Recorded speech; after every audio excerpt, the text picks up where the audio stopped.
Dans cette vidéo, on va créer un portrait à découper en pochoir polylayer, c'est-à-dire une peinture avec plusieurs couches de pochoir, ce qui va donner un style photographique beaucoup moins stylisé qu'en single layer.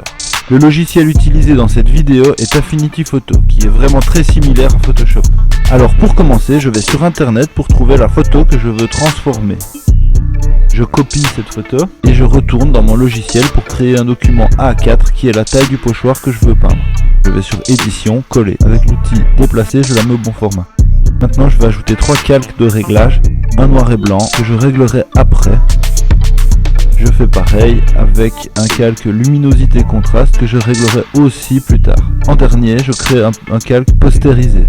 Le calque postérisé met la photo sur différents niveaux. Plus il y a de niveaux, plus la photo ressemble à une photo. Moins il y a de niveaux, plus la photo ressemblera à un pochoir. Ici, je vais prendre 4 niveaux qui seront 2 gris différents, le blanc et le noir. Je commence ensuite les réglages sur le calque noir et blanc. Comme les couleurs de l'image sont chaudes, je ne vais régler que le rouge et le jaune. Puis je passe au réglage du calque luminosité contraste. J'augmente un peu les valeurs et j'ajuste mes réglages sur ces deux calques jusqu'à avoir une image qui me plaise et qui me semble équilibrée. Je vais maintenant supprimer les éléments superflus de mon image, c'est-à-dire tout le fond de la photo, et je vais en profiter pour créer le calque de silhouette qui servira de premier pochoir au moment de la peinture. Pour ça, j'ajoute un calque de pixels et je prends l'outil de sélection à main levée. Je le mets en mode polygonal, c'est-à-dire composé de lignes droites, et je commence mon détourage. Maintenant que mon détourage est terminé, je vais inverser ma sélection.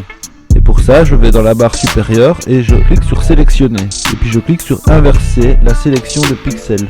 Maintenant, je prends l'outil pot de peinture qui sert à faire des remplissages et je choisis la couleur blanc. Je clique dans ma sélection, ce qui fait que tout le contour est recouvert maintenant par un calque blanc. Je crée un nouveau calque pixelisé et je retourne dans sélectionner pour réinverser ma sélection. Et là maintenant, avec l'outil pot de peinture que je mets dans le gris le plus clair de mes 4 niveaux pour faire le remplissage du fameux calque qui me servira de pochoir de silhouette. Une fois que j'ai fait ça, je supprime ma sélection et voilà le résultat final.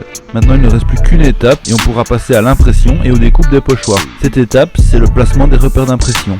Pour créer ces repères d'impression, je vais créer 4 formes, des triangles, et tracer un triangle dans le coin supérieur gauche de mon image.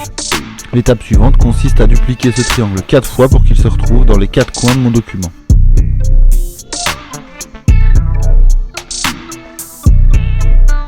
Pour me faciliter le travail, je vais grouper tous les calques. Et voilà, c'est enfin fini. J'ai plus qu'à recentrer mon sujet.